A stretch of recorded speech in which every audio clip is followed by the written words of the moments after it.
جو انشاءاللہ کتابی شکل میں جو ہے وہ شائع ہوگی۔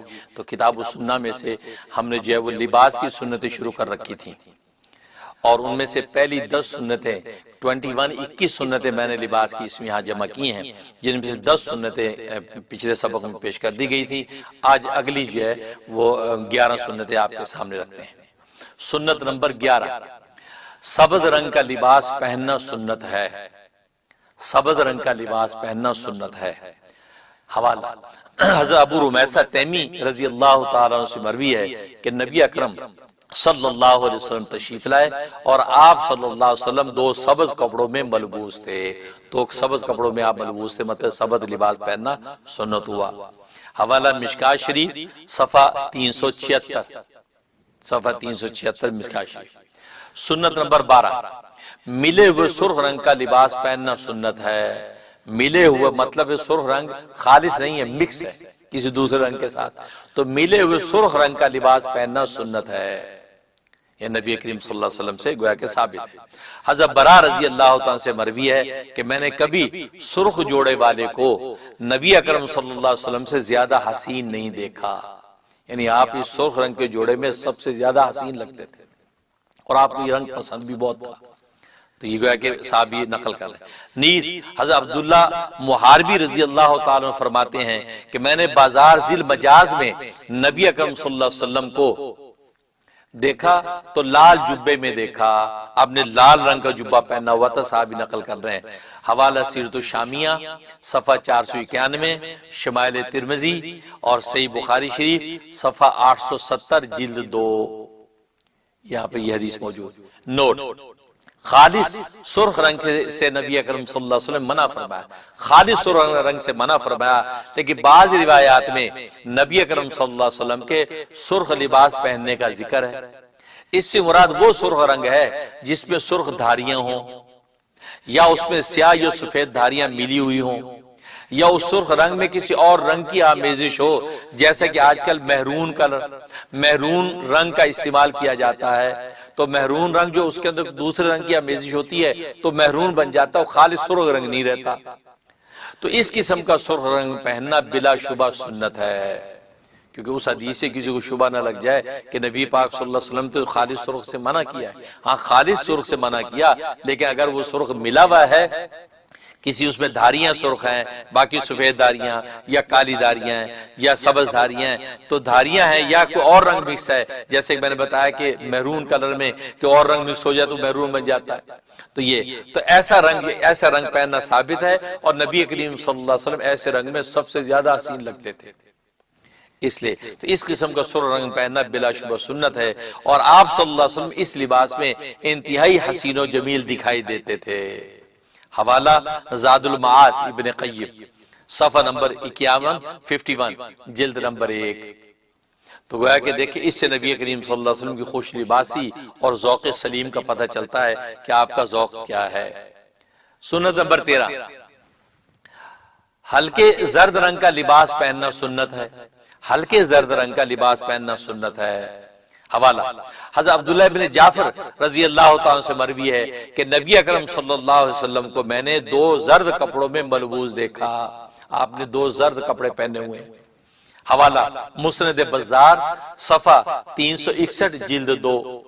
نوٹ، جن روایات میں مردوں کے لیے زرد یا زعفرانی رنگ کی ممانعت آئی ہے، اس سے مراد گہرا زرد رنگ ہے، اس لیے آپ دیکھا میں لکھا ہلکے زرد رنگ، گہرے زرد رنگ کی ممانعت آئی ہے تو اس سے کوئی کنفیوز نہ ہو جائے، یار زرد رنگ سے تو منع کیا، ہاں گہرے زرد سے منع کیا، ہلکا زرد رنگ پہننا تو خود آپ صلی اللہ علیہ وسلم سے ثابت ہے۔ البتہ ہلکا زرد رنگ پہننا تو خود حضرت صلی اللہ علیہ وسلم سے ثابت ہے اور یقیناً سنت ہے۔ اور گہرا زرد زعفرانی رنگ جن روایات میں پہننا آیا ہے وہ روایات بعض محدثین کے نزدیک منسوخ ہیں اور ممانعت سے قبل کی ہیں، کیونکہ بعض میں گہرا زرد رنگ پہننا بھی زعفرانی آیا ہے، لیکن وہ محدثین کے منسوخ ہو چکی ہیں اور ممانعت سے پہلے کی روایات ہیں۔ حوالہ صحیح بخاری شریف صفحہ 859 اور جلد 2، مدارج النبوہ سیرت خیر العباد صفحہ 441 جلد 7۔ سنت نمبر 14، کالا لباس پہننا بھی سنت ہے، کالا لباس پہننا بھی سنت ہے۔ حضرت عائشہ صدیقہ رضی اللہ تعالی عنہا سے مروی ہے کہ نبی اکرم صلی اللہ علیہ وسلم کے لیے سیاہ لباس بنایا گیا، کالا لباس بنایا گیا، اور آپ صلی اللہ علیہ وسلم نے اسے زیب تن فرمایا۔ کالا لباس آپ نے پہنا، جب پسینہ آیا تو آپ صلی اللہ علیہ وسلم نے اس میں سے صوف یعنی اون کی بو محسوس کی، چنانچہ آپ نے اس کو اتار دیا۔ کالا لباس آپ نے پہنا لیکن اون کی بو محسوس کی، اتار دیا۔ حوالہ مشکاۃ شریف صفحہ 376 بحوالہ شمائل کبریٰ صفحہ 183 جلد 1۔ نوٹ: کالا لباس اور کالی چادر نبی اکرم صلی اللہ علیہ وسلم نے یقیناً پہنی ہے۔ کالی چادر اور کالی لباس یقیناً آپ نے پہنا ہے، البتہ اس کو اتارنا اون کی ناپسندیدہ بو کی وجہ سے تھا۔ اون کی ناپسندیدہ بو آئی تو آپ نے اس کو اتار دیا، کالے رنگ کی وجہ سے نہیں تھا۔ اس کو کلیئر کر لیا جائے، کالے رنگ کی وجہ سے آپ نے نہیں اتارا بلکہ اون کی بو کی وجہ سے اتارا۔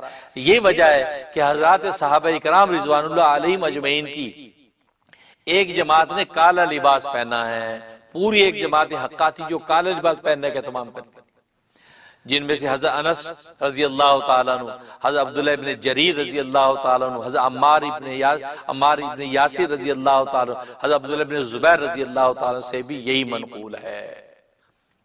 حوالہ جمع الوسائل صفحہ 166 بحوالہ شمائل کبریٰ۔ تو گویا کہ یہ جو ہے کالا لباس پہننا سنت۔ سنت نمبر 15، جمعہ اور عیدین میں ملا ہوا سرخ رنگ یا سرخ دھاری دار رنگ کا لباس پہننا سنت ہے۔ جمعہ اور عیدین میں نبی کریم صلی اللہ علیہ وسلم ملا ہوا سرخ رنگ یا سرخ دھاری دار رنگ کا لباس پہننا سنت، آپ وہ پہنتے ہیں۔ حضرت جابر رضی اللہ عنہ سے مروی ہے، حوالہ نبی اکرم صلی اللہ علیہ وسلم سرخ چادر عیدین اور جمعے میں زیب تن فرماتے تھے۔ جمعہ اور عیدین میں آپ سرخ چادر جو ہے زیب تن فرماتے تھے۔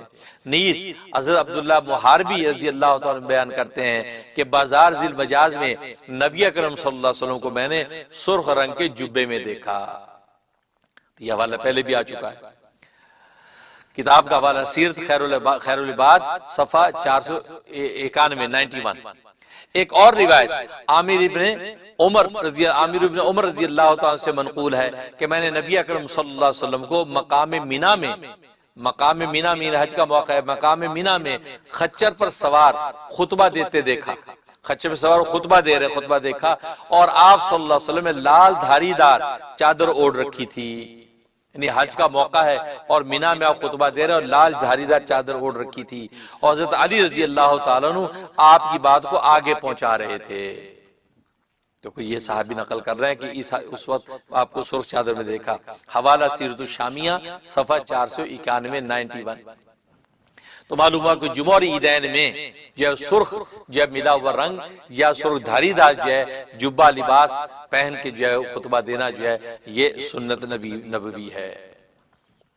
سنت نمبر 16، سفید لباس پہننا سنت ہے۔ سفید لباس پہننا سنت ہے۔ حضرت ابو ذر غفاری رضی اللہ تعالیٰ سے مروی ہے کہ میں نبی اکرم صلی اللہ علیہ وسلم کی خدمت میں حاضر ہوا تو آپ صلی اللہ علیہ وسلم کو سفید لباس میں ملبوس دیکھا۔ سفید لباس، حوالہ صحیح بخاری صفحہ 867 جلد 2، 67 جلد 2۔ تو یہ حوالہ کہ آپ کو ابو ذر غفاری نے سفید لباس میں دیکھا۔ حضرت عبداللہ ابن عباس رضی اللہ تعالی عنہما سے مروی ہے کہ نبی اکرم صلی اللہ علیہ وسلم نے فرمایا کہ سفید کپڑے پہنا کرو، یہ تمہارا بہترین لباس ہے، یہ تمہارا بہترین لباس ہے، اور ایسے ہی کپڑوں میں مردوں کو دفن کرو۔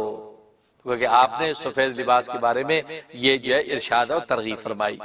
سنن ترمذی صفحہ 118 جلد 1، ابو داؤد صفحہ جو ہے 562 62۔ تو یہ نوٹ، مولا علی قاری رحمہ اللہ تعالی فرماتے ہیں کہ سفید لباس تواضع اور عدم کبر کی علامت ہے۔ تواضع اور عدم کبر کی علامت ہے۔ سفید رنگ فطرت کا رنگ ہے، سفید رنگ فطرت رنگ ہے، چنانچہ مساجد و محافل اور ملاقاتوں میں سفید لباس پہننا افضل ہے۔ مولا علی قاری فرما رہے تو گویا کہ اس سے استنباط کر اس حدیث سے کہ مساجد محافل و ملاقاتوں میں سفید لباس پہننا افضل ہے۔ نیز جمعہ اور عیدین میں سفید لباس پہننا بہتر ہے، سفید لباس کا اہتمام کرتے ہیں۔ تو اس لیے آپ دیکھیں ہمارے اکابرین امت عام طور پہ سفید لباس کا اہتمام کرتے ہیں، کیونکہ مولا علی قاری رحمہ اللہ تعالی سے یہ استنباط کیا کہ سفید لباس پہننا جمعہ اور عیدین میں بھی بہتر، محافل مساجد میں بھی بہتر ہے، لہذا اس کا اہتمام کیا جاتا ہے۔ لیکن باقی جو رنگ سارے کے سارے احادیث کے حوالے سے ذکر کیے وہ بھی سنت ہیں، اگر کوئی اس کا اہتمام کرتا ہے تو وہ بھی بالکل اتباع سنت پر ہے۔ اور یہ ظاہر ہے اس طرح آج کی پر رنگ دنیا کے اندر اس طرح کے ساری نبی پاک کی سنتوں پر عمل کرنے سے آپ کی خوش لباسی اور آپ کا ذوق سلیم دنیا کے سامنے آتا ہے، اور خود ایک بہت بڑی دعوت اسلام ہے۔ لہذا اس لیے پیشوا اور مقتدیٰ کو اس کا اہتمام کرتے رہنا چاہیے، تاکہ جو ہے وہ آج کی خوبصورت ورائٹی رنگ برنگ دنیا کے اندر جو ہے نبی پاک صلی اللہ علیہ وسلم کی خوش لباسی سامنے آتی رہے۔ جمع الوسائل صفحہ 121۔ سنت نمبر 17 خاص مواقع میں قیمتی لباس پہننا بھی سنت ہے۔ قیمتی لباس اگر ہے تو وہ خاص مواقع میں پہننا بھی سنت ہے۔ حضرت انس رضی اللہ تعالیٰ سے مروی ہے کہ مالک زازان نے نبی اکرم صلی اللہ علیہ وسلم کی خدمت میں نہایت ہی قیمتی حلہ یعنی لباس یعنی تہمد اور چادر، حلہ لباس کو کہتے ہیں جو تہمد اور چادر پر مبنی ہوتا ہے، ہدیہ پیش کیا، وہ حلہ پیش کیا، جسے انہوں نے 33 اونٹوں کے بدلے 33 اونٹوں کے بدلے میں خریدا تھا۔ اس سے اندازہ کر وہ لباس کتنا مہنگا ہوگا، 33 اونٹ۔ حضرت صلی اللہ علیہ وسلم نے اسے قبول فرمایا، اور یہ قیمتی جوڑا آپ صلی اللہ علیہ وسلم موقع بموقع مثلا وفود وغیرہ کے آنے پر یا جمعہ اور عیدین وغیرہ کے مواقع میں پہنتے تھے۔ جمعہ و عیدین میں کوئی قیمتی لباس اگر پہنے کوئی پیشوا مقتدیٰ یا کوئی عوام خواص تو بالکل یہ عین اتباع سنت ہے۔ البتہ عام استعمالی لباس آپ صلی اللہ علیہ وسلم کا سادہ ہوتا تھا، عام استعمالی لباس آپ کا سادہ ہوتا تھا۔ ایک خاص مواقع میں آپ نے اتنا قیمتی حلہ پہنا جو 33 اونٹوں کے بدلے خریدا گیا، 33 اونٹ۔ اس زمانے میں ایک اونٹ کتنا قیمتی ہوگا، اس سے اندازہ لگا لیں کہ کتنا قیمتی۔ لہذا اگر کسی کو نبی کریم صلی اللہ علیہ وسلم کے عین سنت پہ عمل کرنا ہو تو آج 33 اونٹوں کا حساب لگا کے اتنا قیمتی لباس پہنے تو کوئی بات نہیں، اتباع سنت کی نیت ہو، فخر و تفاخر کی نیت نہ ہو، اپنی مالداری اور ریا کی نیت نہ ہو، اتباع سنت کہ نبی نے یہ کیا تو لہذا میں اتنا ہی قیمتی میں نبی کی اتباع سنت میں پہنوں، کہ نبی کی برکت سے امتی کو توفیق دی کہ آج 33 اونٹوں کے بدلے میں اتنا قیمتی لباس پہن رہا ہوں، تو یہ سنت۔ زاد المعاد صفحہ 51 بحوالہ شمائل کبریٰ صفحہ 160 جلد 160 یعنی 160 جلد 1۔ سنت نمبر 18 نمستین چمڑے کی جیکٹ اور واسکٹ پہننا سنت ہے، یعنی پوستین جس کو بولتے ہیں نمستین چمڑے کی جیکٹ ہے۔ حضرت مغیرہ بن شعبہ رضی اللہ تعالیٰ سے روایت ہے کہ نبی اکرم صلی اللہ علیہ وسلم نمستین یعنی چمڑے کی صدری پہن کر نماز پڑھا کرتے تھے۔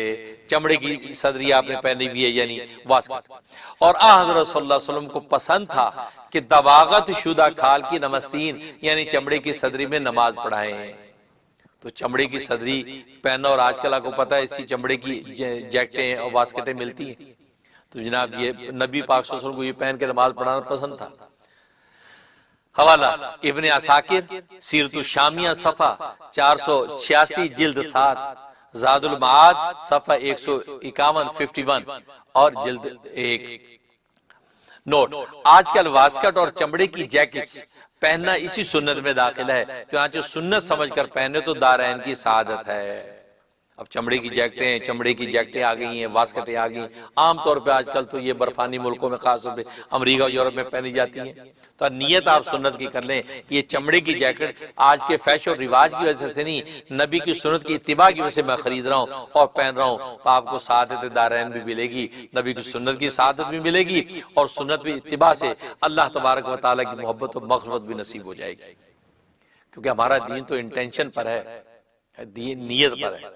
تو نیت جو ہے، نیت المومن خیر من عملی، مومن کی نیت اس کے عمل سے بہتر ہوتی ہے، اسے نیت آپ اتباع سنت کی کر لیں، پھر آپ چمڑے کی جیکٹ خریدیں تو انشاءاللہ مزے ہی مزے۔ سنت نمبر 19 برنس اور ہڈی والا جبہ پہننا سنت ہے۔ برنس اور ہڈی والا جبہ پہننا سنت ہے، کیونکہ برنس سے اس جبے کو کہتے ہیں جو ہڈی والا، اور آج یہ امریکہ یورپ میں تو عام، ہمارے ملکوں میں اب تو پہنچ گیا سردی میں ہڈی والا جبہ، جو اس کی وہ جیکٹ کے ساتھ ہی ٹوپی بھی بنی ہوئی ہے، یا جبہ جو اس کے ساتھ ٹوپی لگی ہوئی ہے اس کو کہتے ہیں ہڈی، ہڈی والی جبہ پہننا سنت ہے۔ حضرت عاصم ابن کلیب رضی اللہ تعالیٰ اپنے والد گرامی سے نقل کرتے ہیں کہ میں نبی اکرم صلی اللہ علیہ وسلم کے پاس حاضر ہوا تو آپ صلی اللہ علیہ وسلم کو میں نے برنس اور چادر میں نماز پڑھتے دیکھا، برنس اور چادر میں نماز پڑھتے دیکھا اور دونوں ہاتھ اس کے اندر تھے۔ برنس کیا ہے؟ کوئی آگے ڈیٹیل آ رہی ہے، مطلب ہڈی والا۔ حوالہ تحوی شریف صفحہ 116 جلد 1، باحوالہ شمائل کبریٰ صفحہ 161 جلد 1۔ برنس کہتے ہیں ایک قسم کی بڑی ٹوپی کو جو جبے سے ملی ہوئی ہوتی ہے۔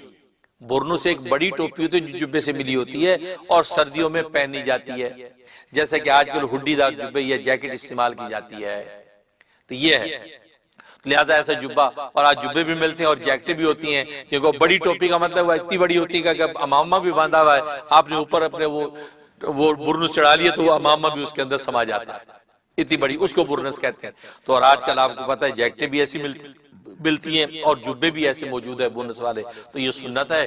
آج اگر جیکٹ بھی آپ ہڈی والی خریدیں تو سنت کی نیت کر لیں کہ نبی پاک صلی اللہ علیہ وسلم جو ہے وہ سنت کے مطابق جو ہے وہ آپ کے کا برنس والا ہڈی والا جبہ تھا، اس لیے میں ہڈی والی جیکٹ یا جبہ خرید رہا ہوں۔ تو اتباع سنت کی وجہ سے سعادت دارین نصیب ہوتی ہے۔ حوالہ عمدۃ القاری صفحہ 433 جلد 7 باحوالہ شمائل کبریٰ۔ اس کے بعد نوٹ، آج کل ہڈی والا جبہ اور جیکٹ وغیرہ اسی میں داخل ہے، چنانچہ سنت سمجھ کر پہنے تو دارین کی سعادت کا باعث ہے۔ سنت نمبر 20، لنگی اور چادر استعمال کرنا سنت ہے۔ لنگی اور چادر استعمال کرنا سنت ہے۔ حضرت عبداللہ ابن عمر رضی اللہ تعالیٰ عنہما سے مروی ہے کہ چادر اوڑھنا، سر پر کپڑا رکھنا انبیاء کرام کی سنت ہے، اور نبی اکرم صلی اللہ علیہ وسلم چادر اوڑھتے تھے، اور چادر اوڑھنا ایمان کی نشانی ہے۔ چادر اوڑھنا ایمان کی نشانی ہے۔ سیرت الشامیہ صفحہ 455 جلد 7۔ نوٹ، حضرت صلی اللہ علیہ وسلم نے کئی طرح کی چادریں زیب تن فرمائی ہیں۔ اب تقریباً یہ چادریں آپ کو 18 قسم کی چادریں 18 قسم کی چادریں آپ نے زیب تن فرمائی ہیں، وہ بھی میں آپ کے سامنے اس کی فہرست رکھتا ہوں۔ اس سے آپ اندازہ کریں کہ نبی کریم صلی اللہ علیہ وسلم کی خوش لباسی کا کیا عالم تھا، آپ کی ذوق سلیم خوش لباسی کیسی تھی۔ عام معمول تو سادگی کے تھا، سادگی پسند فرماتے تھے تاکہ امت کا ادنا غریب سے غریب آدمی بھی میری سنت کی اتباع کر سکے، لیکن آپ کی خوش لباسی کا آپ اندازہ کریں، آپ کے پاس 18 قسم کی چادریں۔ نمبر 1، خالص سفید رنگ کی چادر۔ خالص سفید رنگ کی چادر بھی آپ نے اوڑھی۔ حوالہ بخاری شریف سیرت الشامیہ صفحہ 478 جلد 7۔ نمبر 2، سرخ دھاری دار چادر۔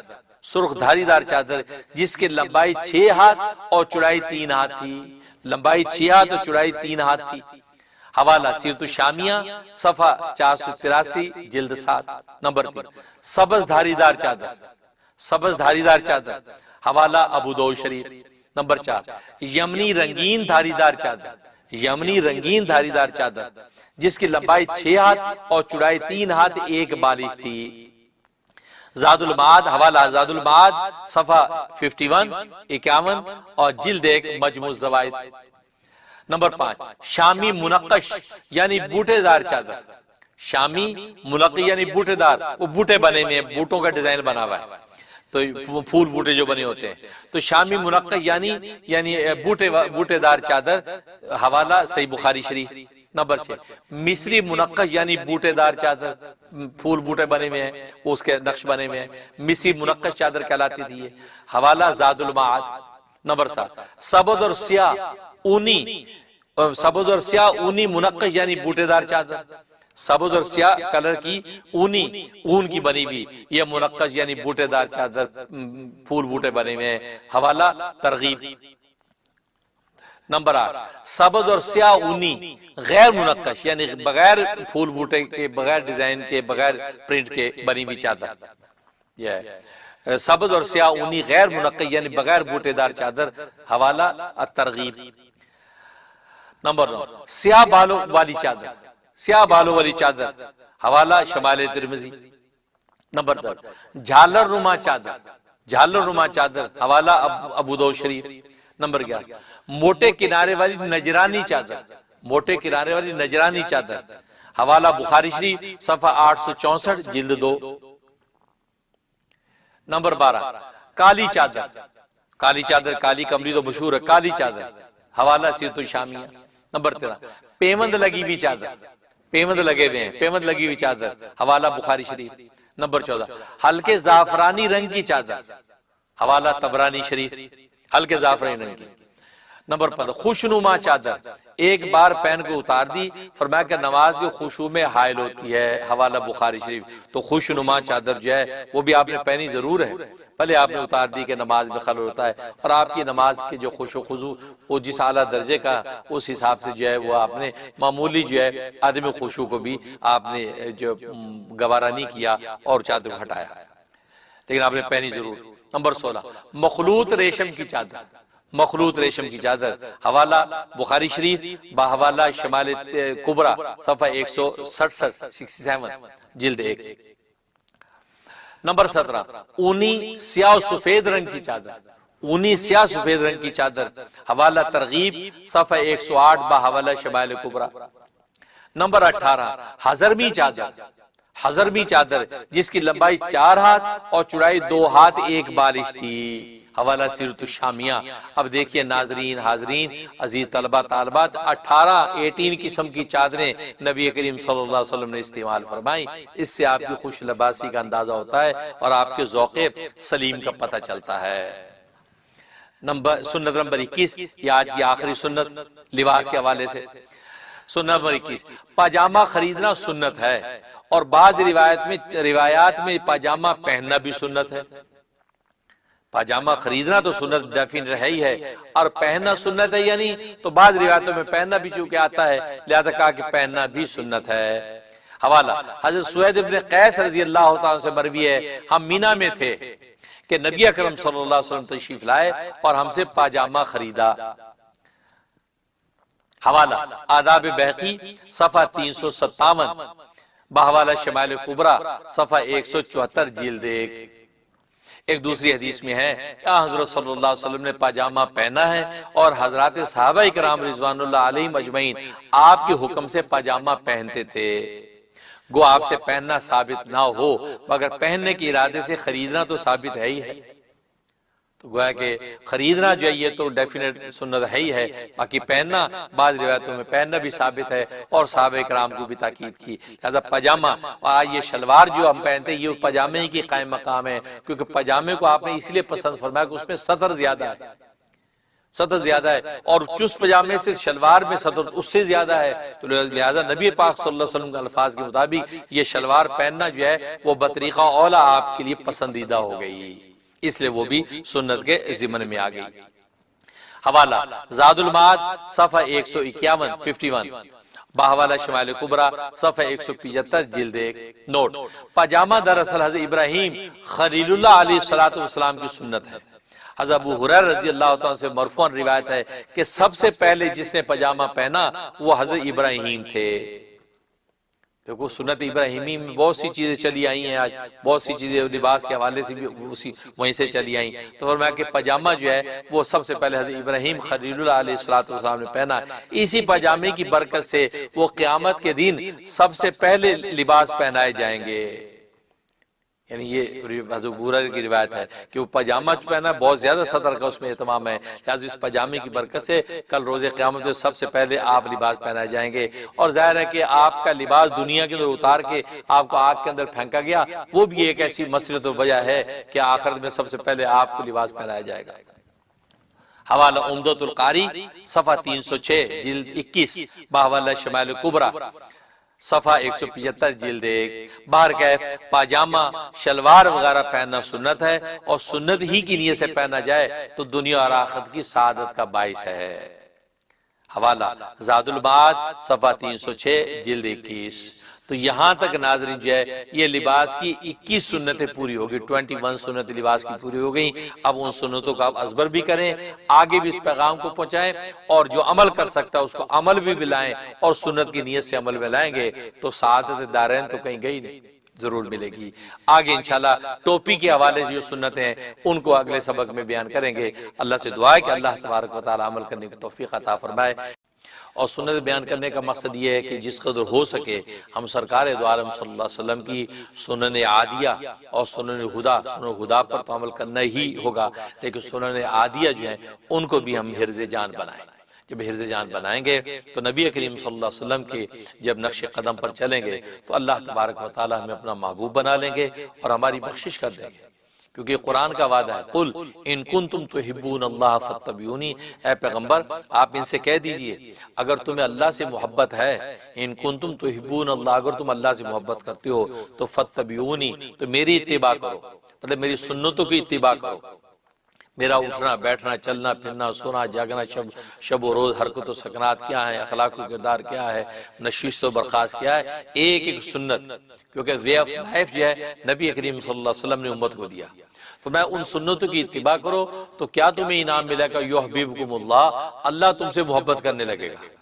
یعنی اللہ کا اگر ہمیں محبوب بننا ہے تو آسان راستہ یہ ہے کہ نبی کریم صلی اللہ علیہ وسلم جو اللہ کے محبوب ہیں ان کی اداؤں پہ مر مٹیں تو اللہ ہمیں اپنا محبوب بنا لیں گے، اور محبوب جب بنائیں گے تو یغفر لکم ذنوبکم، تو ہمارے گناہوں کو معاف کر دیں گے۔ ظاہر ہے کہ جس کو اللہ محبوب بنائے اس کے گناہ پھر کیسے رہ سکتے ہیں، تو اللہ گناہوں سے ہمیں پاک کر دیں گے۔ اور یہ انسان کا جو مطمع نظر ہوتا ہے کہ اللہ ہم سے محبت کرے اور ہمارے گناہ معاف کر دے تو دنیا آخر دونوں سنور جاتے ہیں۔ اس قدر سنت کا اہتمام اس قدر اہمیت کا حامل ہے، اس لیے جو ہے یہ سنتیں آپ کے سامنے رکھ رہا ہوں تاکہ ہم جس قدر ہو سکے آج پہننے اوڑھنے میں ہم صبح شام جو ہے مغرب کے اور ویسٹرن ورلڈ کے فیشن فوراً لے لیتے ہیں کہ ویسٹرن ورلڈ کا فیشن ہے، حالانکہ ویسٹرن ورلڈ نے یہ سب کچھ جو ہے اسلامی سے سیکھا، اسلامی سے لیا ہے۔ چنانچہ شہزادہ چارلس نے برطانیہ کے اندر جو ہے آکسفورڈ یونیورسٹی کے اسلامی ڈپارٹمنٹ میں تقریر کی تھی برسا برس پہلے، اس میں یہی حقیقت بتائی تھی کہ ہم نے اٹھنا بیٹھنا جینا جاگنا پہننا اڑنا تو اسلام سے سیکھا ہے، ورنہ ہم تو برفوں میں رہنے والے لوگ تھے، ہمیں کیا سلیقہ آتا تھا۔ تو حقیقت یہ ہے تو مغرب نے تو خود اسلام سے لیا، تو لیکن باہر کہتے سنتیں اسی طریقے سے آپ سنت لباس جو ہے ان کو بھی آپ جو ہے اب محبت سے جب اپنے اوپر لائیں گے تو اللہ تبارک و تعالیٰ آپ کو اپنا محبوب بنا لیں گے، اس لیے ان کو جو ہے سنتوں کو اڈاپٹ کریں۔ آج یہ ہم بیان کریں گے ٹوپی کے بارے میں، نبی اکرم صلی اللہ علیہ وسلم کا اسوہ حسنہ، سر پہ ٹوپی پہنی جاتی ہے، مرد حضرات ٹوپی استعمال کرتے ہیں، امامے کے بغیر ٹوپی استعمال اگر کی جاتی ہے تو ٹوپی کی سنتیں وہ بیان کر رہا ہوں۔ سنت نمبر 1، سفید ٹوپی پہننا سنت ہے، سفید وائٹ کلر سفید ٹوپی پہننا سنت ہے۔ حضرت عبداللہ بن عمر رضی اللہ تعالی عنہما سے مروی ہے کہ نبی اکرم صلی اللہ علیہ وسلم سفید ٹوپی پہنتے تھے۔ یہ ریفرنس ہو گیا، اور کہاں سے ہے؟ سنن ترمذی، سنن ابی داؤد، باحوالہ شمائل کبریٰ، صفحہ 167 جلد 1۔ تو گویا کہ یہ سیاہ ستہ کی حدیث ہے کہ آپ سفید ٹوپی پہنتے تھے۔ سنت نمبر 2، گول ٹوپی سر سے چپکی ہوئی پہننا سنت ہے، گول ٹوپی سر سے چپکی ہوئی پہننا سنت ہے۔ حوالہ حضرت عبداللہ بن عمر رضی اللہ تعالیٰ عنہما سے مروی ہے کہ نبی اکرم صلی اللہ علیہ وسلم سفید گول ٹوپی پہنتے تھے، سفید ہوتی تھی اور گول ٹوپی پہنتے تھے۔ حوالہ طبرانی مجموع الزوائد صفحہ 124 جلد 5۔ شاہ عبدالحق محدث دہلوی رحمۃ اللہ علیہ مدارج النبوہ میں لکھتے ہیں کہ نبی اکرم صلی اللہ علیہ وسلم کی ٹوپی امامے کے نیچے سر مبارک سے چمٹی ہوئی ہوتی تھی، امامے کے نیچے سر سے چمٹی ہوئی ہوتی تھی۔ چنانچہ حضرت ابو کبشہ رضی اللہ تعالیٰ عنہ فرماتے ہیں حضرات صحابہ اکرام رضوان اللہ علیہم اجمعین کی گول ٹوپی سر سے چپکی ہوئی ہوتی تھی، گول ٹوپی ہوتی تو سر سے چپکی ہوتی تھی۔ جیسے آج کل جالی کی ٹوپیاں استعمال کرتے ہیں تو بالکل سر سے چپک جاتی ہے، ایسی جو کپڑے کی ٹوپی سفید سر سے چپکی ہوئی ہوتی تھی۔ حوالہ مشکات شریف صفحہ 374 باحوالہ شمائل کبریٰ صفحہ 168 جلد 1۔ سنت نمبر 3، نمبر 1 سبز دھاری دار ٹوپی، سبز دھاری دار ٹوپی۔ نمبر 2 اونچی بارڈر دار ٹوپی۔ نمبر 3 چمڑے کی ٹوپی پہننا بھی سنت ہے۔ تو 3 طرح کی ٹوپیاں جو اس کے اندر بیان ہوگی، سبز دھاری دار ٹوپی پہننا سنت ہے، اور اونچی بارڈر دار ٹوپی پہننا سنت ہے، اور چمڑے کی ٹوپی پہننا سنت ہے۔ حضرت عبداللہ بن عمر رضی اللہ تعالیٰ عنہما سے مروی ہے کہ نبی اکرم صلی اللہ علیہ وسلم کی سفری ٹوپی، سفر میں جب سفری ٹوپی بڑی اونچی بارڈر دار ہوتی تھی، بڑی اونچی بارڈر دار ہوتی تھی کہ آپ صلی اللہ علیہ وسلم اس سے سفر میں سترے کا کام بھی لے لیتے تھے، اتنی اونچی ہوتی تھی جو وہ سترے کا کام بھی آپ لے لیتے تھے۔ جیسے کبھی آپ نے دیکھی ہو تو حضرت مولانا شبیر احمد عثمانی رحمۃ اللہ علیہ کی تصویر دکھائی جاتی ہے، وہ اونچی ٹوپی ان کی نظر آتی ہے۔ اسی طریقے سے اگر جو ہے تبلیغی حضرات نے مفتی زین العابدین صاحب رحمۃ اللہ علیہ کو دیکھا ہو، ان کی اونچی ٹوپی ہوتی تھی، تو یہ اونچی بارڈر دار جو ٹوپی ہے یہ سنت ہے، اور یہ نبی پاک صلی اللہ علیہ وسلم سفر میں عام طور پہ لے جاتے تھے، اور وہ سامنے ٹوپی رکھ دی تو سترے کا کام بھی کر رہی ہے۔ یہ تو حوالہ سنن بہقی فی شعب الایمان، جمع الوسائل صفحہ 167 اور حضرت عبداللہ ابن عباس رضی اللہ تعالیٰ عنہما سے روایت ہے کہ نبی اکرم صلی اللہ علیہ وسلم کے پاس چمڑے کی ایسی ٹوپی بھی تھی جس میں سوراخ تھا، تو چمڑے کی ٹوپی کا حوالہ آ گیا سیرت خیر العباد میں، سیرت خیر العباد صفحہ 448 جلد 7 بحوالہ شمائل کبریٰ۔ تو یہ چمڑے کی ٹوپی جس میں سوراخ تھا، عام طور چمڑے کی ٹوپی میں سوراخ رکھ دیا، مقصد کیا ہے وہ بخارات جو ہے وہ سوراخ سے نکلتے رہیں، اور آج بھی چمڑے کی ٹوپیاں یہ خاص طور پہ سردی کے موسم میں بنائی جاتی ہیں، تو سنت سمجھ کے اگر ان کو پہنا جائے تو نبی کریم صلی اللہ علیہ وسلم کی سنت کی اتباع کی سعادت بھی ملے گی اور اللہ کی محبوبیت بھی نصیب ہوتی ہے۔ نیز سیرت خیر العباد میں لکھا ہے کہ نبی اکرم صلی اللہ علیہ وسلم کے پاس 3 ٹوپیاں تھیں، 3 ٹوپیاں۔ نمبر 1 سفید مصری ٹوپی، سفید مصری ٹوپی۔ نمبر 2 سبز دھاری دار ٹوپی۔ نمبر 3 اونچی بارڈر دار ٹوپی جس کو سفر میں پہنتے اور نماز میں سترے کا کام لیتے تھے۔ اور یہ صفحہ سیرت الشامیہ کا کیا ہے 448 جلد 7 بحوالہ شمائل کبریٰ صفحہ 168 جلد 1۔ تو گویا کہ یہ 3 قسم کی ٹوپیاں آپ کی ہوا کرتی تھیں کہ سبز ٹوپی جو ہے وہ دھاری دار وہ پہن سکتے ہیں، سفید ٹوپی مصری، اور اونچی بارڈر دار ٹوپی۔ سنت نمبر 4 ٹوپی اور عمامے کے اوپر رومال یا کپڑا ڈال لینا سنت ہے۔ اب ٹوپی کے اوپر یہ رومال ڈال لیا یا عمامہ باندھ اس کے اوپر رومال ڈال لیا۔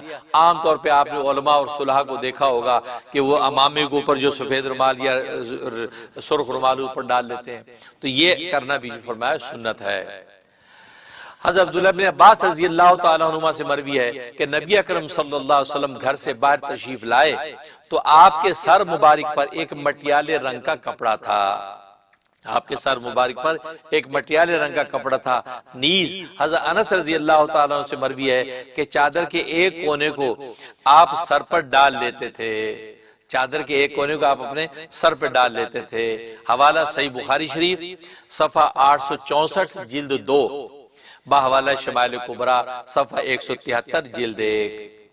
نوٹ چنانچہ امام بخاری رحمہ اللہ تعالی نے باب التقنع میں اسی طرح اشارہ فرمایا ہے۔ عموماً دھوپ وغیرہ میں بچاؤ کے لیے بس اوقات سر پر کوئی کپڑا یا رومال ڈال لیا جاتا ہے، اور یہ سنت اہل علم میں متوارث چلی آتی ہے کہ رومال وغیرہ سر پر رکھتے ہیں۔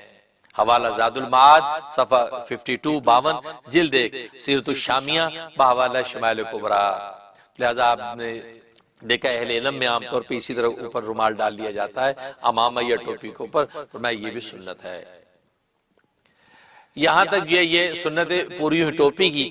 اب جو عمامے کی سنت، عمامہ کے بارے میں نبی اکرم صلی اللہ علیہ وسلم کا اسوہ حسنہ، جس کو پگڑی کہتے ہیں، پگڑی باندھنا، ٹربن۔ عمامہ کے ذریعے حق تعالی شانوں نے امت محمدیہ علی صاحب الصلاۃ والتسلیم کا اکرام فرمایا، اور نبی اکرم صلی اللہ علیہ وسلم نے عمامہ باندھنے کی تاکید فرمائی ہے۔ حدیث میں آتا ہے کہ نبی اکرم صلی اللہ علیہ وسلم نے فرمایا کہ اللہ تعالیٰ نے اس امت کا اکرام عمامے کے ذریعے سے کیا ہے، اللہ تعالیٰ نے اس امت کا اکرام عمامے کے ذریعے سے کیا ہے، اور اس امت کو چاہیے عمامہ باندھا کریں، پگڑی باندھا کریں۔ حوالہ کنز العمال صفحہ 222 جلد 19۔ اور حضرت عبداللہ بن عباس رضی اللہ تعالیٰ عنہ سے مروی ہے کہ نبی اکرم صلی اللہ علیہ وسلم نے فرمایا کہ عمامہ باندھا کرو، عمامہ باندھا کرو، اس سے حلم و بردباری میں اضافہ ہوتا ہے۔ انسان میں حلم و بردباری، ٹالرنس، تو گویا کہ اس سے حلم اور بردباری پیدا ہوتی ہے، اس میں اضافہ ہوتا ہے۔ مسند بزار مجموع الزوائد صفحہ 122 جلد 5 بحوالہ شمائل کبریٰ۔ حضرت علی کرم اللہ وجہہ سے منقول ہے کہ نبی اکرم صلی اللہ علیہ وسلم نے فرمایا کہ عمامہ عربوں کا تاج ہے، امامہ عربوں کا تاج ہے، اور حضرت عمران بن حسین رضی اللہ تعالیٰ عنہ سے روایت ہے کہ امامہ مومن کا وقار ہے۔ تو یہ پگڑی جو ہے عربوں کا تاج ہے، اور اسی طریقے سے ہے، اور فرمایا کہ دوسری روایت میں فرمایا یہ پگڑی جو مومن کا وقار ہے۔ کنز العمال صفحہ 222 جلد 19۔ تو گویا کہ اس حدیث کے اندر امامے کی اس قدر فضیلت بیان کی جا رہی ہے۔ نیز نبی اکرم صلی اللہ علیہ وسلم نے غدیر خم کے دن حضرت علی المرتضیٰ رضی اللہ تعالیٰ عنہ کو بلایا اور امامہ باندھا، حضرت علی کو بلا کے خود ان کے امامہ باندھا اور اس کا شملہ پیچھے چھوڑ دیا، اور فرمایا اس طرح امامہ باندھا کرو، اس طرح امامہ باندھا کرو۔ امامہ اسلام کی خاص نشانی ہے، اور یہ مسلمان اور کافروں کے درمیان باعث امتیاز ہے، کافروں مسلمانوں کے درمیان جو ہے باعث امتیاز ہے، اس لیے فرمایا کہ امامہ باندھا کرو۔ تو حضرت علی رضی اللہ تعالیٰ کا امامہ خود باندھا اور فرمایا اس طرح باندھا کو، شملہ پیچھے چھوڑ دیا۔ حوالہ شرح مواہب الدنیا صفحہ 10 جلد 5 بحوالہ شمائل کبریٰ۔ بہرکیف امامہ کے حوالے سے چند سنتیں پیش کی جاتی ہیں جن کو ہر مسلمان مومن اپنا کر اپنے رب رحیم کی محبوبیت اور مغفرت حاصل کرے، تو گویا کہ اس کا اہتمام کرنا چاہیے۔ اب سنتیں شروع ہو رہی ہیں۔ سنت نمبر 1، مرد حضرات کے لیے امامہ باندھنا سنت ہے، مرد حضرات کے لیے امامہ باندھنا سنت ہے۔ حوالہ حضرت جابر بن عبداللہ رضی اللہ تعالیٰ عنہ سے مروی ہے کہ نبی اکرم صلی اللہ علیہ وسلم فتح مکہ کے دن جب شہر میں داخل ہوئے تو آپ صلی اللہ علیہ وسلم کے سر مبارک پر سیاہ امامہ تھا، کالا امامہ آپ نے پہنا ہوا تھا، اور شہر میں آپ جو اونٹنی بیٹھے داخل ہو رہے تھے۔ حوالہ شمائل ترمذی صفحہ 9 بحوالہ شمائل کبریٰ صفحہ 176 جلد 1۔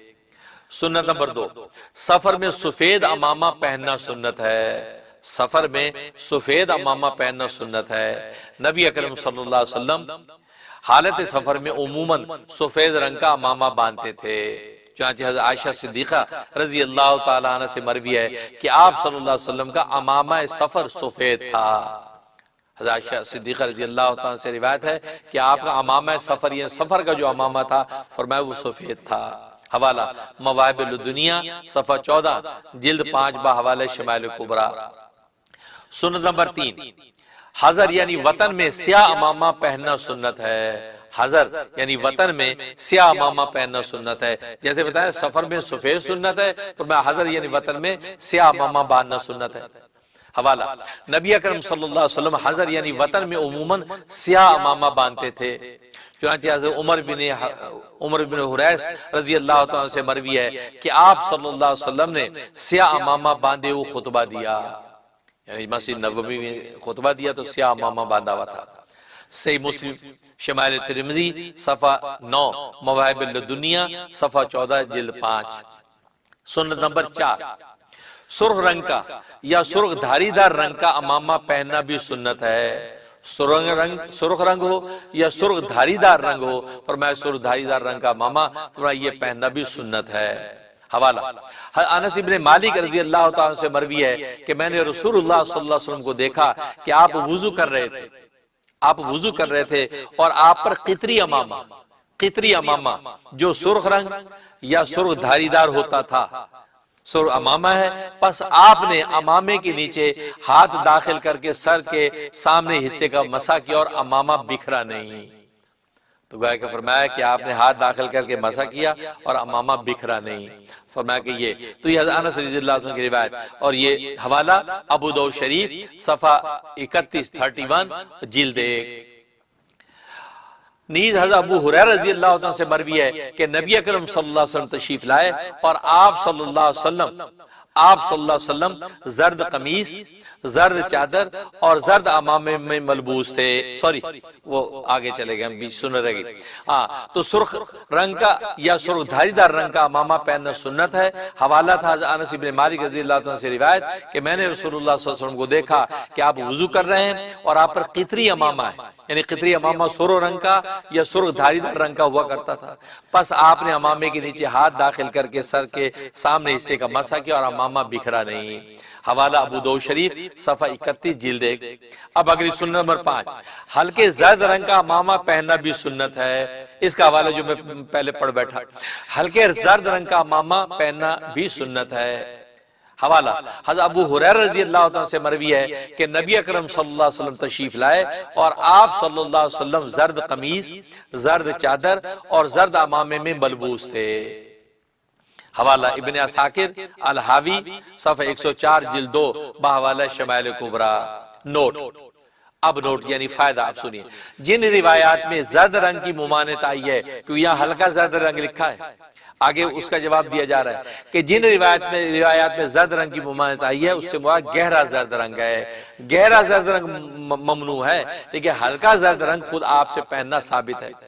البتہ جو ہلکا زرد رنگ ہو یا زعفرانی رنگ ہو اور دھونے کے بعد پھیکا پڑ جاتا ہو، اس رنگ کے عمامے میں کوئی مذاکرہ نہیں ہے، گویا کہ وہ نبی پاک صلی اللہ علیہ وسلم کی سنت ہے، کیونکہ آپ نے ہلکے زرد رنگ کا عمامہ پہنا ہوا تھا، کیونکہ گہرے زرد رنگ سے نبی اکرم صلی اللہ علیہ وسلم نے مردوں کو منع فرمایا ہے۔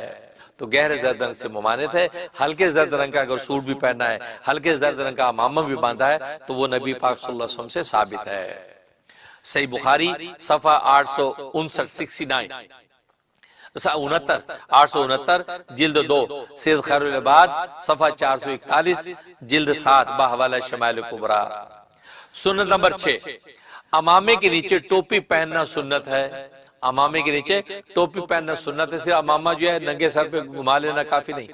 حضرت رکانہ رضی اللہ تعالیٰ سے مروی ہے کہ نبی اکرم صلی اللہ علیہ وسلم نے فرمایا، ہمارے اور مشرکین کے درمیان فرق ٹوپی پر عمامہ باندھنا ہے۔ ہمارے درمیان فرق کس بات پہ؟ ٹوپی پر عمامہ۔ مشرکین اگر باندھتے ہیں تو بغیر ٹوپی کے باندھتے ہیں، ہم جو ٹوپی رکھ کے اس کے اوپر عمامہ باندھتے ہیں۔ حوالہ مشکاۃ شریف صفحہ 374 بحوالہ شمائل کبریٰ صفحہ 178 جلد 1۔ سنت نمبر 7، عمامے کا نچلا شملہ چھوڑنا سنت ہے۔ عمامے کا نچلا شملہ چھوڑنا سنت ہے۔ حضرت ثوبان رضی اللہ عنہ سے مروی ہے کہ نبی اکرم صلی اللہ علیہ وسلم عمامہ باندھتے تو اس کا نچلا شملہ آگے یا پیچھے کی جانب چھوڑ دیتے تھے۔ تو گویا کہ عمامے کے نچلا شملہ، کیونکہ ایک نچلا شملہ اور ایک اوپرا، دو شملے دونوں کے حوالے سے تفصیلات ہیں۔ تو حضرت ثوبان رضی اللہ عنہ مروی ہے کہ نبی اکرم صلی اللہ علیہ وسلم عمامہ باندھتے تو اس کا نچلا شملہ آگے یا پیچھے کی جانب چھوڑ دیتے تھے۔ حوالہ زرقانی صفحہ 13 جلد 5 بحوالہ شمائل کبریٰ صفحہ 178 جلد 1۔ نوٹ، نچلے شملے کے حوالے سے نبی اکرم صلی اللہ علیہ وسلم کی عادت شریفہ مختلف رہی ہے۔ البتہ شملہ چھوڑنا سنت ہے، اس کا ترک مکروہ ہے۔ شملہ چھوڑنا چاہیے، بالکل شملہ نہ اور ٹوپی کی طرح عمامہ بناؤ، فرمایا یہ مکروہ ہے۔ شملہ آگے یا دائیں جانب یا بائیں جانب یا پیچھے چھوڑنا منقول ہے۔ شملہ آگے یہاں چھوڑ لیا یا شملہ آگے اس طرف چھوڑ لیا اور یہ پیچھے دونوں کندھوں کے درمیان چھوڑ دیا۔ زیادہ پیچھے دونوں کندھوں کے درمیان چھوڑنا ثابت ہے اور یہی بہتر اور افضل ہے۔ اسے دونوں کندھوں کے درمیان پیچھے چھوڑا جاتا تھا، یہ سرجہ زیادہ بہتر اور افضل ہے۔ خصائل نبوی صفحہ 93 سیرت الشامی صفحہ 440 جلد 7۔ سنت نمبر 8، کسی دوسرے کو عمامہ باندھنا سنت ہے۔ کسی دوسرے کو عمامہ باندھنا بھی سنت ہے۔ حضرت عبداللہ ابن عمر رضی اللہ تعالیٰ عنہ سے مروی ہے کہ نبی اکرم صلی اللہ علیہ وسلم نے حضرت عبد الرحمن ابن عوف رضی اللہ تعالیٰ عنہ کا عمامہ باندھا۔ نبی پاک صلی اللہ علیہ وسلم نے حضرت عبد الرحمن ابن عوف کا عمامہ باندھا اور 4 انگلی یا 1 بالش کے برابر شملہ چھوڑ دیا۔ 4 انگلی یا 1 بالش کے برابر شملہ چھوڑ دیا۔ نیز حضرت علی مرتضیٰ رضی اللہ تعالیٰ کی روایت ہے کہ نبی اکرم صلی اللہ علیہ وسلم نے مجھے عمامہ باندھا اور اس کا شملہ میرے کندھے پر ڈال دیا، آپ کے دائیں یا بائیں کندھے پر ڈال دیا۔ تو گویا کہ جواز پتہ چل گیا کہ یہ دائیں یا بائیں آگے بھی شملہ ڈالا جا سکتا ہے اور پیچھے بھی، اور عمومی حالت یہ ہے کہ پیچھے کی طرف شملہ ڈالا جائے۔ حوالہ زرقانی علی المواہب صفحہ 12 جلد 5 بحوالہ شمائل کبریٰ صفحہ 178 جلد 1۔ نوٹ، شملہ 2 طرح کا ہوتا ہے، ایک نچلا شملہ جس کا پیچھے کی جانب دونوں کندھوں کے درمیان لٹکانا افضل ہے، جیسے ابھی آپ نے سنا، اور اس کا ترک کرنا مکروہ ہے کہ آپ وہ شملہ بنائیں نہیں، بالکل ٹوپی کی طرح پورا عمامہ لپیٹ لیں۔ البتہ اس کی لمبائی کی حد 1 بالش سے لے کر ناف تک ہو سکتی ہے۔ 1 بالش اتنی لمبائی بھی ہو سکتی ہے اور ناف تک پیچھے یہاں تک جائے کہ آپ کی یہ ناف تک پیچھے اتنی لمبی بھی لمبائی ہو سکتی ہے، دونوں طرح ثابت ہے۔ جبکہ دوسرا اوپر والا شملہ جو اوپر جو ہے دوسرا شملہ یہاں پیچھے کھڑا کیا جاتا ہے، جس کا امامہ کے اوپر کی جانب لٹکانا افضل ہے، وہ امامے کو اوپر کی طرف جو لٹکانا افضل ہے۔ البتہ ترک کرنا جائز ہے، ترک مکروہ اس کا نہیں ہے، ترک جائز ہے۔ تو اگر وہ کوئی نہیں بنا، اتنا لپیٹا سارا لپٹ گیا، پیچھے والا رہا، اوپر والا شملہ بنا نہیں، کوئی بات نہیں، وہ ترک جو مکروہ نہیں ہے، جائز ہے۔ البتہ اس کی لمبائی کی حد 4 انگل سے لے کر 1 بالش تک ہوتی ہے، 4 انگل ہو یا 1 بالش، 1 بالش تک اگر وہ یوں کھڑا ہے، یہ دائیں بائیں عام طور پہ ہوتا ہے، تو اس طرح 1 بالش تک کی اس کی لمبائی ہو سکتی ہے، اس میں کوئی مذاکرہ نہیں۔ حوالہ عمدۃ القاری شرح بخاری صفحہ 19 جلد 8 بحوالہ اللہ کے حبیب کی سنتیں الی آخری صفحہ 78۔ سنت نمبر 9، امامہ کھڑے ہو کر باندھنا سنت ہے، امامہ کھڑے ہو کر باندھنا سنت ہے۔ نبی اکرم صلی اللہ علیہ وسلم امامہ کھڑے ہو کر اور پجامہ بیٹھ کر زیب تن فرماتے تھے۔ نبی اکرم صلی اللہ علیہ وسلم امامہ کھڑے ہو کر اور پجامہ بیٹھ کر زیب تن فرماتے تھے۔ حوالہ جم الوسائل بحوالہ شمائل کبریٰ صفحہ 180 جلد 1۔ نیز لکھا ہے کہ اس کے برخلاف امامہ بیٹھ کر باندھنا اور پجامہ کھڑے ہو کر پہننا انسان میں نسیان اور فقر پیدا کرتا ہے۔ لہذا پجامہ جو ہے انسان بیٹھ کر پہنے، اگر کھڑے ہو کر پہنے گا تو نسیان پیدا ہوتا ہے، بھول کی بیماری پیدا ہوتی ہے اور فقر پیدا ہوتا ہے۔ اور امامہ جو ہے کھڑے ہو کے باندھنا چاہیے، وہ اگر اس کو جو ہے وہ امامہ جو ہے بیٹھ کر اگر باندھ رہا ہے تو فرمایا کہ یہ نسیان اور فقر پیدا کرتا ہے۔ سنت نمبر 10،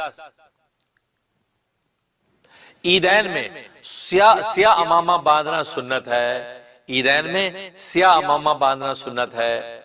یعنی عیدین کے موقع پر جو ہے، عید الفطر عید الاضحیٰ کے موقع پر جو ہے آپ اچھا لباس پہن کے جب آتے ہیں تو فرمایا سیاہ امامہ باندھنا سنت ہے۔ حضرت جابر رضی اللہ عنہ سے مروی ہے کہ نبی اکرم صلی اللہ علیہ وسلم کے پاس سیاہ امامہ تھا، جسے آپ صلی اللہ علیہ وسلم عیدین یعنی عید الفطر اور عید الاضحیٰ کے موقع پر پہنتے تھے، اور اس کے شملہ پیچھے پشت پر ڈال دیتے تھے، پیچھے پشت پر جو اس کا شملہ ڈال دیا کرتے تھے۔ تو الحاوی للفتاوی اور سیر خیر و عباد صفحہ 430۔ تو کہا کہ اس طریقے سے جو ہے آپ صلی اللہ علیہ وسلم جو ہے وہ امامے کا اہتمام فرما رہے ہیں۔ سنت نمبر 11، فرمایا کہ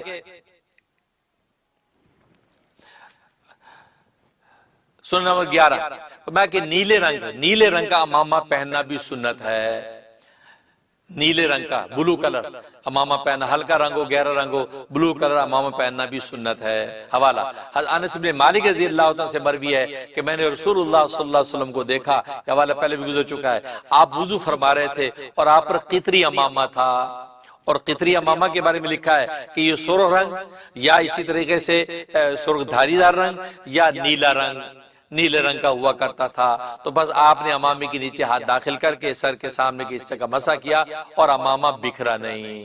ابو داؤد صفحہ جو ہے 31 جلد 1۔ تو گئے بلو کلر کا امامہ جو ہے، یہ قطری امامہ جو ہے وہ سرخ رنگ اور اسی طرح نیلے رنگ کا بھی ہوا کرتا تھا، تو آپ صلی اللہ علیہ وسلم سے وہ پہننا بھی ثابت۔ سنت نمبر 11 اب 12، امامے کا نام رکھنا بھی سنت ہے۔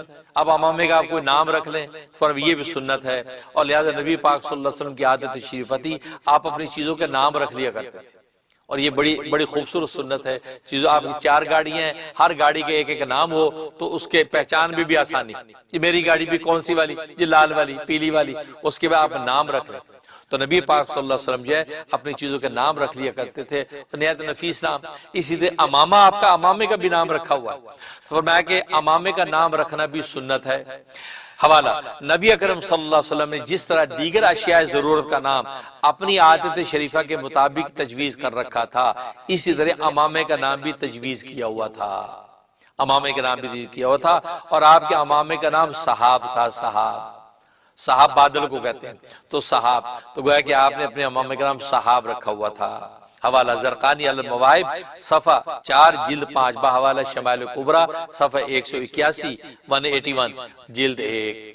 تو یہاں تک جو ہے ماشاءاللہ یہ ٹوپی اور امامے کی سنتیں ہوئیں۔ اب آگے انشاءاللہ انگوٹھی کی سنت، انگوٹھی پہننے کی سنتیں انشاءاللہ آئندہ بیان کریں گے۔ جو سنت بیان ہو چکی ہیں ان کو دل و جان سے حرز جان بنائیں، انشاءاللہ اللہ تبارک و تعالی ظاہری باطنی دولتوں سے مالا مال فرمائیں گے۔